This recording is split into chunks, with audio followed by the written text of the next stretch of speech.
जे भल्या भल्या विरोधकांना 12 वर्षामध्ये करता आलं नाही ते देशातल्या तरुणांना अवघ्या काही दिवसांमध्ये करून दाखवलं। मोदी सरकारचे मंत्री धर्मेंद्र प्रधान यांनी आपल्या पदाचा अखेर राजीनामा दिलेला आहे आणि याचं श्रेय जातं ते या देशातल्या जेनझी तरुणाईला। त्यांनी प्रचंड संयमानं धाडसानं सत्ताधीशांची अकड तोडली। सध्या इंस्टाग्राम उघडलं की आपल्याला आंदोलनाचे मीम्स दिसतायत, रील्स दिसतायत। मागणी एकच होती, धर्मेंद्र प्रधान यांचा राजीनामा। 20 जुलै रोजी संसदेच्या आवारामध्ये या मुलांना पोलिसांनी मारहाण केली। अनेक मुलं जखमी झाली, पण ही मुलं हटली नाही। उलट आंदोलन आणखी पेटलं आणि आता हे आंदोलन गमतीदार झालेलं होतं। या सगळ्या गोंधळात 18-20 वर्षाची मुलं पळता पळता फोनवरती फिट चेक करत होती, गेट रेडी विथ मी म्हणत फोटो शूट करत होती, व्हिडिओ शूट करत होती। एक मुलगी लाठीचार्जच्या समोर शांतपणे लिपस्टिक लावत होती, दुसरी मुलगी कॅमेऱ्याकडे बघून म्हणतीये, आज पोलिसांकडून मार खायला चाललोय। कोणी गांधी बनून आलं, कोणी आंबेडकर बनून आलं, कोणी स्पायडरमॅन, बॅटमॅन, कोणी हल्क बनलं। हे दृश्य दिल्लीच्या जंतर मंतरवरती कॉमन झालं होतं। नीट परीक्षांचे पेपर लीक झाले, घोटाळे झाले आणि या विरोधात सीजेपीच्या बॅनरखाली जेनझी म्हणजेच आताची ही तरुण पिढी रस्त्यावरती उतरली। केंद्रीय शिक्षण मंत्री धर्मेंद्र प्रधान यांच्या राजीनाम्याची मागणी होऊ लागली आणि अखेर मोदींना आपल्या मंत्र्याचा राजीनामा घ्यावा लागलाय। पण हे आंदोलन इतर राजकीय आंदोलनांसारखं मुळीच नाहीये। इथे झेंडे नव्हते, इथे राजकीय पक्षांची भाषणं नव्हती आणि नेहमीची साचेबद्ध घोषणाबाजी तर अजिबात नव्हती। इथे सटायर, इंस्टाग्राम रील्स, भन्नाट मीम्स आणि त्यासोबतच प्रचंड क्लॅरिटी। सीधी बात, नो बकवास। बरं, या मुलांना ना ईडीची भीती, ना सीबीआयची भीती, ना या मुलांनी नेहरूंना कधी बघितलंय, त्यामुळे नेहरूंच्या नावावरती खपवण्याची सोय नाही। त्यामुळे कोणता नरेटिव्ह पसरवायचा या विचारामध्ये आयटी सेल होतं। आज आपण याच गोष्टीचं सविस्तर विश्लेषण करणार आहोत की कसा या जेनझीनं पंतप्रधान नरेंद्र मोदी आणि त्यांच्या आयटी सेलचाच खेळ त्यांच्यावरती उलटवलेला आहे। जरा सविस्तर समजून घेऊयात विद्रोहाची भाषा बदलणाऱ्या या जेनझी आंदोलनाविषयी, ज्यानं पहिल्यांदा भाजपच्या मंत्र्याला राजीनामा द्यावा लागलाय। नमस्कार, मी अमोल किनोळकर, आपण पाहत आहात महाराष्ट्र टाइम्स ऑनलाईन। कॉकरोच जनता पार्टी या नावातच ह्युमर आहे। मुळात कॉकरोच जनता पार्टीचा जन्मच इंस्टाग्रामवरती झालाय, त्यामुळे सोशल मीडिया हे या मुलांचं हक्काचं मैदान आहे, होम ग्राउंड आहे। जेव्हा तुम्ही स्वतःची ओळख आधीच इतकी मजेशीर आणि आयरॉनिक, ज्याला आपण व्यंगात्मक म्हणतो, ती करून घेता, तेव्हा सत्तेतल्या लोकांना तुम्हाला ट्रोल करणं किंवा राष्ट्रविरोधी ठरवणं कठीण जातं। तुम्ही त्यांना आधीच निशस्त्र करून टाकलेलं असतं, त्यांच्याकडे तुम्हाला नाव ठेवण्यासाठी कोणताच मुद्दा नसतो। गेल्या 12 वर्षात पंतप्रधान नरेंद्र मोदी आणि भाजपनं सोशल मीडियाचा योग्य वापर करून संपूर्ण देशाच्या राजकारणावरती आणि जनमतावरती ताबा मिळवला। त्यांची भाषा, त्यांची वक्तृत्व शैली आणि संघाची ती शुद्ध हिंदी, त्यांच्यासमोर विरोधी पक्ष नेहमीच फिका पडलेला होता। पण आता काय झालंय?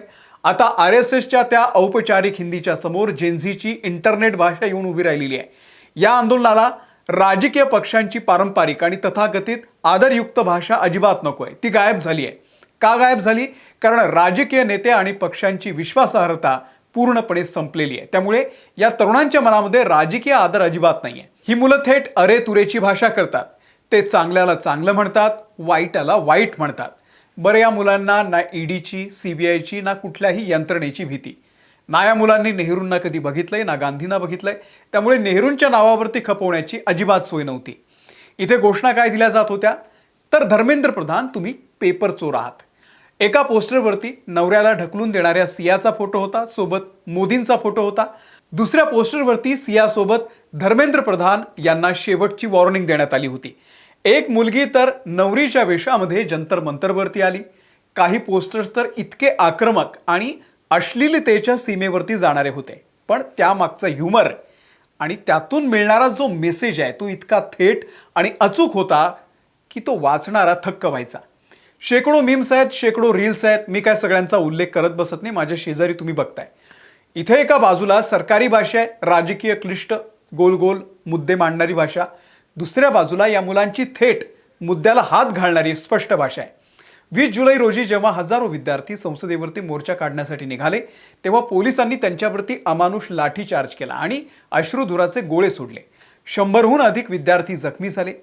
एका पोलीस अधिकाऱ्यानं निशस्त्र मुलीच्या पाठीवरती मारलेली काठी, एका आईनं पोलिसांसमोर केलेली गयावया, पोलिसांनी गुपचूप आंदोलनाच्या ठिकाणी आणून ठेवलेली ती फुटलेली गाडी, हे सगळं काही कॅमेऱ्यामध्ये कैद झालंय, कारण हा सोशल मीडियाचा जमाना आहे. पण या हिंसेला मुलांनी उत्तर दिलं भयंकर संयमानं आणि विनोदानं.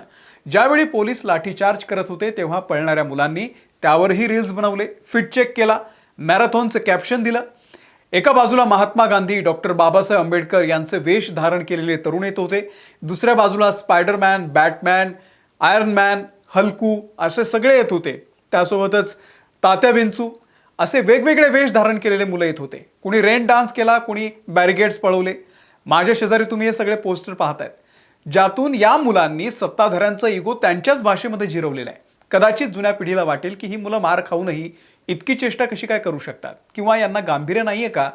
तर लक्षात घ्या, सत्ताधारी तुम्हाला भीती दाखवून तुमचा आवाज दाबू शकतात, पण हसणाऱ्या आणि थट्टा करणाऱ्या गर्दीला नियंत्रित करणं हे कोणत्याही सत्तेसाठी सर्वात मोठं आव्हान असतं. या आंदोलनाचं वैशिष्ट्य म्हणजे या मुलांनी प्रचंड संयम दाखवला, मार खाल्ला, पोलिसांचे अत्याचार सहन करूनही मुलं हिंसक झाली नाही. मुंबईमध्ये एका तरुणीनं पोलिसांच्या गाडीला एकटीनं रोखून धरलं. जेव्हा लाठीचार्ज झाला त्यानंतरही या मुलांनी पोलीस आल्यावरती टाळ्या वाजवल्या. सटायर होतं सगळं. पोलिसांनाही मेल्याहून मेल्यासारखं झालं असेल, तर ही या मुलांची ताकद होती. आता येतो सगळ्यात महत्त्वाचा मुद्दा. पंतप्रधान नरेंद्र मोदी आणि भाजपची आतापर्यंतची रणनीती काय होती? विरोधकांनी टीका केली की त्यांना देशविरोधी किंवा तुकडे तुकडे गँग ठरवायचं. टीव्ही न्यूज चॅनलवरून तो नरेटिव्ह चालवायचा. पण इथे टीव्ही चॅनलचा काही उपयोगच राहिलेला नाही आहे, कारण ही मुलं टीव्ही बघतच नाही आहेत. ते स्वतःच कंटेंट क्रिएटर आहेत. टीव्ही बातमी आणि त्यांचे विचार हे थेट इंस्टाग्राम, एक्स आणि यूट्यूबवरती आहेत. आणि सगळ्यात महत्त्वाची गोष्ट म्हणजे ही पिढी आता पहिल्यांदा मतदान करणारी पिढी आहे. फर्स्ट टाइम वोटर आहेत. ही करोडो जेनझी मुलं जी आधी राजकारणापासून दूर मानली जायची, ती आता थेट रस्त्यावरती उतरलेली आहेत आणि त्यांची प्रचंड क्लॅरिटी आहे विचारांची. ते कुठल्याही राजकीय पक्षाच्या भूलथापांना बळी पडत नाही. मोदींनाही आता या लाटेची जाणीव झालेली आहे आणि म्हणूनच त्यांनी इंस्टाग्रामवरती येऊन या मुलांना फ्रेंड्स म्हणत साथ घातली. दुसऱ्या दिवशी मुलांचे आभार मानले, कारण त्यांना ठाऊक आहे, जर या पिढीला आज तुम्ही लाठाकाठ्यांनी मारहाण केली, बदडलं, तर ही पिढी भविष्यात तुम्हाला कधीच माफ करणार नाही. पंतप्रधान या मुलांची भाषा बोलण्याचा प्रयत्न करत होते. अर्थात प्रयत्न कितीही वाईट असला तरी त्याची दाद द्यायलाच पाहिजे. शेवटी मुलांसाठी हे सगळं उत्तम दर्जाचं मीम मटेरियल होतं. थोडक्यात सांगायचं तर भारताच्या राजकारणामध्ये आणि आंदोलनाच्या इतिहासामध्ये एक नवं पर्व आजपासून सुरू झालेलं आहे. हे असं आंदोलन होतं ज्यामध्ये प्रचंड गांभीर्य तर होतंच, पण ह्युमर होता आणि शिक्षणाच्या सुधारणेची स्पष्टता होती.